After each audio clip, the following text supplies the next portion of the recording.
अस्सलाम वालेकुम dear students. जैसे कि मैंने आपको अपनी लास्ट वीडियो में बताया था कि हम 9th क्लास से ही जैसे प्रैक्टिकल स्टार्ट होते हैं आपके 9th और 10th के बाद, तो उन प्रैक्टिकल्स को आपने राइटअप कैसे करना है। स्पेशली फ़िज़िक्स के प्रैक्टिकल्स की जो है वो मैं बात कर रही हूँ कि आपने कैसे राइटअप करना है। तो प्रैक्टिकल कॉपी में ये देखें, जो एक स्टूडेंट है इसने ये कॉपी लिखी हुई है और किस तरीके से लिखा हुआ है कि सबसे पहले आपने एक्सपेरिमेंट का नेम मेंशन करना होता है। और एक्सपेरिमेंट का जो नेम आपने मेंशन करना है वो किस तरीके से मेंशन करना है कि सबसे पहले ऊपर एक्सपेरिमेंट का नेम, फिर आपने उसका अपरेटस और फिर उस प्रोसीजर लिखना है और फिर प्रिकॉशंस लिखने हैं। और प्रिकॉशंस आपने इस तरीके से लिखने होते हैं कि जो भी 2-3 स्टेप्स आपने ऐसे लिखने होते हैं कि जो आपने अवॉइड करने होते हैं और अपनी कैलकुलेशंस को सही रखने के लिए, मेंटेन रखने के लिए। ब्लू मार्कर और ब्लू पेन का आपने यूज़ करना है। ये आप देख लें, लाइंस वाला जो पेज है उसके ऊपर आपने सिर्फ एक्सपेरिमेंट, अपरेटस, प्रोसीजर और प्रिकॉशंस लिखना होता है। और जो इस तरह ये जो आपका प्लेन पेज होता है, इस प्लेन पेज के ऊपर ये इंपॉर्टेंट पेज है, क्योंकि जब आपने प्रैक्टिकल बोर्ड में जाके जब आपको नंबर मिलने जिस प्रैक्टिकल के, तो वो उसमें आपने ये सारा काम करना होता है जो लाइन जो ये आपके प्लेन पेज के ऊपर होता है। यानी आपने सबसे पहले क्या करना होता है, इस पर भी एक्सपेरिमेंट का नेम लिखेंगे और इसमें जो मेन बात है वो इसमें आपने डायग्राम बनानी है। एक्सपेरिमेंट का नेम लिखने के बाद अपरेटस भी लिखेंगे। यहाँ पे चूंकि कॉपी का पैटर्न ऐसा है कि इन्होंने डायग्राम से स्टार्ट किया है, लेकिन मैं अपने स्टूडेंट को हमेशा बताती हूँ कि आपने सबसे ऊपर एक्सपेरिमेंट का नेम और उसके बाद अपरेटस लिखना होता है। अपरेटस के बाद आप डायग्राम बनाते हैं। डायग्राम के बाद आप ऑब्जर्वेशंस एंड कैलकुलेशंस जो भी आपकी वो जो एक्सपेरिमेंट की होती हैं, और एंड पे ऑब्जर्वेशन कैलकुलेशन के एंड पे आपने उसका रिजल्ट लिखना होता है। ठीक है, ये रिजल्ट भी मेंशन किया हुआ है। और आपने ये जो पेज है ये बहुत इंपॉर्टेंट पेज है। इस पेज पे आपने कोई भी मार्कर या पेन यूज़ नहीं करना होता। यहाँ पे आपने सिर्फ लेड पेंसिल जो है, कच्ची पेंसिल का इस्तेमाल करना होता है। और इसके अलावा आपने कोई काम इसके ऊपर नहीं करना होता। और ये काम इतना इंपॉर्टेंट है कि यही आपने जाके जब आपने प्रैक्टिकल बोर्ड में करना है तो ये वाला पेज का सारा काम आपने बोर्ड में करना होता है। वहाँ पे आपने कोई प्रिकॉशंस नहीं लिखनी होती, कोई प्रोसीजर नहीं लिखना होता। सिर्फ आपने क्या करना होता है, एक्सपेरिमेंट का नेम लिखना होता है, अपरेटस लिखना होता है, उसके बाद डायग्राम बनाते हैं, डायग्राम के बाद ऑब्जर्वेशंस एंड कैलकुलेशंस करते हैं, और एंड पे जो है आप उस एक्सपेरिमेंट का रिजल्ट मेंशन कर देते हैं। सो ये इस स्टूडेंट ने 2 प्रैक्टिकल्स परफॉर्म किए हुए हैं, यानी वर्नियर कैलिपर के किए हुए हैं, एक तो रॉड के साथ और दूसरा किया हुआ है उसने सफ़ेयर के साथ। ठीक है ना, तो वो सफ़ेयर के साथ और रॉड के साथ जो है वो उसने 2 प्रैक्टिकल्स किए हुए हैं वर्नियर कैलिपर के। और जो थर्ड प्रैक्टिकल आगे परफॉर्म इसने किया हुआ है वो किसका किया हुआ है, स्क्रू गेज का।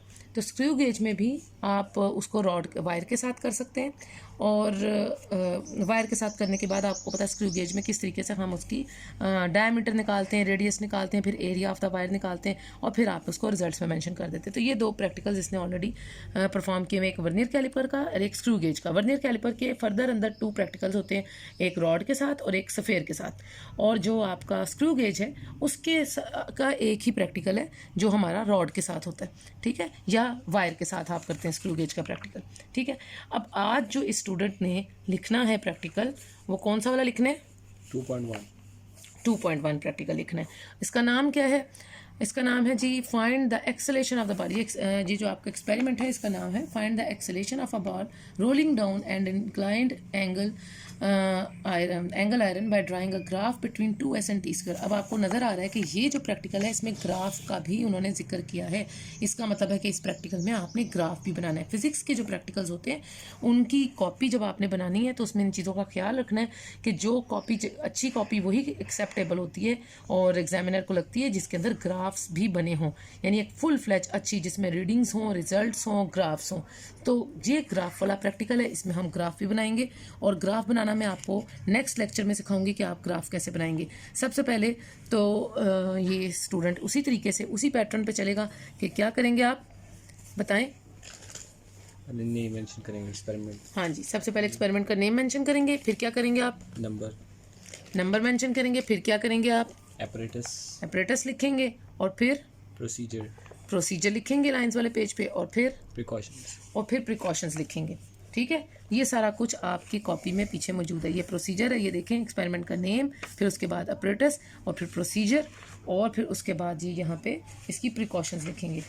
ठीक है, प्रिकॉशंस 1 और 2 लाइनर होती हैं वैसे तो उसको पेपर में ऐसा सच इतनी इंपॉर्टेंट नहीं होती, लेकिन वो हम जस्ट अपनी कॉपी का वो देखने के लिए कि इसमें पेजेस का सही इस्तेमाल करने के लिए, क्योंकि कोई भी चीज़ आपने खाली नहीं छोड़नी। ये ना हो कि आपका पेज सिर्फ इतना सा कवर हो और नीचे पूरा पेज खाली जा रहा हो। तो प्रिकॉशंस 1 और 2 हम अपने पास से भी लिख सकते हैं, वो मैं इसको बता दूंगी। अगर आपकी वैसे तो हर प्रैक्टिकल के एंड पे प्रिकॉशंस होती हैं, नहीं होंगी तो वो मैं आपको बताऊंगी आप इस प्रैक्टिकल में कौन सी प्रिकॉशंस 1-2 मेंशन कर सकते हैं कि आपको क्या नहीं करना चाहिए, ठीक है ना। यानी जैसे अब ये इंक्लाइन प्लेन वाला एक्सपेरिमेंट है, तो इसमें आप क्या प्रिकॉशंस लिख सकते हैं? यही लिख सकते हैं ना कि आपका जो बॉल है, आयरन बॉल जो आप ले रहे हैं, और ये जो इंक्लाइंड प्लेन है, ये इसकी जो सरफेस है ये रफ ना हो, इसे फ्रिक्शनलेस होना चाहिए, ठीक है ना, ताकि आयरन बॉल जो है वो सही से स्लाइड कर सके ऊपर से नीचे की तरफ। तो ये आप एक प्रिकॉशन ऐड कर सकते हैं कि the surface of the inclined plane should be frictionless, ठीक है। ऐसी एक प्रिकॉशन ऐड कर सकते हैं। ए पॉइंट है और बी पॉइंट है, ये फिक्स स्पोर्ट्स होनी चाहिए। ये ना हो कि जब आपका इंक्लाइंड, जब बॉल ऊपर से रोल डाउन कर रहा हो तो ये स्पोर्ट आपकी जो है ना ये इधर उधर ना हो। तो ए और बी जो है वो सही फिक्स स्पोर्ट्स होनी चाहिए, ठीक है। तो ये जस्ट ये फॉर्मेलिटी के तौर पे ये 2 प्रिकॉशंस आप मेंशन कर सकते हैं कि एक तो inclined plane should be frictionless और the supports A and B should be fix supports, ठीक है। ये 2 बस आप इसमें ऐड कर दें। अच्छा, अब आ गई प्रिकॉशंस की बात भी हम निकाल ली। अब आप ये सारा लिख लेंगे और जब ये रीडिंग्स वगैरह आप लिख लेंगे तो उसके बाद हम ये ग्राफ प्लॉट करेंगे, और वो मैं प्लॉट करना आपको इंशाल्लाह नेक्स्ट लेक्चर में सिखाऊंगी, ठीक है। तो तब तक ये भी जो स्टूडेंट है हमारा, ये इस प्रैक्टिकल को लिखेगा और फिर मैं आपको बताऊंगी कि ये प्रैक्टिकल ये कैसे लिखता है, और फिर उस रीडिंग्स को लेके हम नेक्स्ट अपने लेक्चर में इंशाल्लाह ये प्लॉट, इस तरह का जो ग्राफ है वो प्लॉट करेंगे। तो वो हम देखेंगे कि हम कैसे प्लॉट करेंगे, ठीक है। रीडिंग्स वो हैं जो आपको सारी उन्होंने दी हुई हैं, इन्हीं रीडिंग्स के मुताबिक हमने ग्राफ प्लॉट करना है। लेकिन जो पैटर्न मैंने आपको बताया, अच्छा जो प्लेन पेज है उस पर आप क्या करेंगे, उस पर आप नहीं, चूंकि इधर आप वो एक्सपेरिमेंट का नाम लिखने की जगह नहीं है ना, तो आप डायग्राम से स्टार्ट करेंगे। लेकिन मैंने आपको पेपर में बताया कि आपने क्या करना है। क्या करना है पेपर में कैसे लिखेंगे? सबसे पहले एक्सपेरिमेंट का नाम, फिर एपरेटस, फिर प्रोसीजर, नहीं एपरेटस के बाद डायग्राम के बाद प्रोसीजर पेपर में नहीं लिखते। 9th और 10th क्लास में या फर्स्ट ईयर और सेकंड ईयर में प्रैक्टिकल्स का एक ही पैटर्न है, और वो पैटर्न ये है कि आपने पेपर्स में क्या करना है, सबसे ऊपर एक्सपेरिमेंट का नेम, फिर आप उसका एपरेटस, फिर आप जो है डायग्राम बनाते हैं, और डायग्राम के बाद आप ऑब्जर्वेशंस एंड कैलकुलेशंस, और उसके बाद उसकी क्या लिखते हैं, रिजल्ट। और वो रिजल्ट या तो ग्राफ वाला अगर प्रैक्टिकल है तो साथ ग्राफ बना के उसके रिजल्ट्स लिखेंगे, या फिर हमारा जो भी प्रैक्टिकल है उसके हम रिजल्ट्स जो है वो मेंशन कर देंगे, ठीक है जी। समझ आ गई आपको बात की? तो हमने एज इट इज़ कॉपी को फॉलो नहीं करना होता।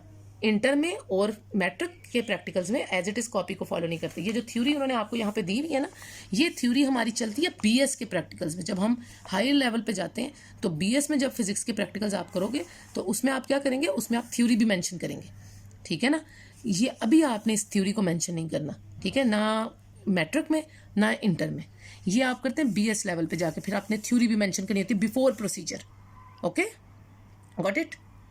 सो आपने अब जो काम करना है इस पे बड़े ध्यान से सिर्फ पेंसिल वर्क करोगे, और इस पेज पे क्या करेंगे आप, blue marker and blue pen. हाँ, ब्लैक मार्कर और ब्लैक पेन बिल्कुल भी आप यूज़ नहीं करेंगे, ठीक है। ये हमारा पैटर्न ही नहीं है, बोर्ड में एक्सेप्टेबल ही नहीं है ये पैटर्न। और इस पेज पे क्या करेंगे, पेंसिल, सिर्फ पेंसिल वर्क करेंगे, ठीक है। अब आप ये करेंगे और हमें नेक्स्ट लेक्चर तक बताएंगे फिर इंशाल्लाह, ठीक है। फिर हम ग्राफ प्लॉट करेंगे। Okay, so students until the next lecture, ये जब तक इस प्रैक्टिकल को इस पैटर्न से लिखते हैं, या आप भी देख लें, प्रैक्टिकल नंबर 2.1 है, पेज नंबर 29 है यूनिट 2 का। ये जब ये लिखेंगे तो फिर मैं आपको बताऊंगी कि इसका ग्राफ कैसे प्लॉट करेंगे, ठीक है। तब तक हमें इजाज़त दें, और इंशाल्लाह नेक्स्ट वीडियो में इसके ग्राफ को हम देखेंगे कि हम कैसे इसके रिजल्ट सीखेंगे। Okay students, until then take care, अल्लाह हाफिज़।